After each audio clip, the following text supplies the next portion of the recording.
ఏమా పనిలోకి వస్తావేటి? వస్తాను బాబు. మేడ మీదకి ఇసుక మోయాలా? మోస్తావేటి? వస్తాను బాబు. సరే దా కూర్చో.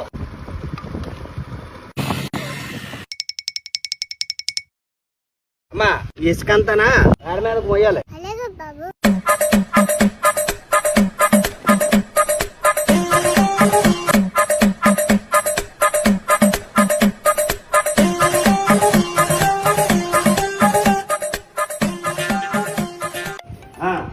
ఈ రోజు సాయంత్రానికి ఆ లోడ్ పంపించండి. ఏమ్మా ఇసుక మోసేసావా? బాబు ఇసుక మోసేసాను, డబ్బులు వేస్తే వెళ్తాను. సరేగానే కొంచెం వాటరింగ్ చేసి పెట్టివు. సరేనే, వాటరింగ్ చేసేసి వెళ్తాను. బాబు వాటరింగ్ చేస్తాను, డబ్బులు ఇవ్వండి. ఇదిగోమ్మా కూల్ డబ్బులు. ఇంకో 100 రూపాయలు ఇవ్వు బాబు. సరేలే అమ్మా, బాగా పని చేసావు కదా, ఇంకో 100 తీసుకో వెళ్ళు. 500 కూలే కదా బాబు, 600 ఏమి ఇచ్చారు? అదా తాతగారు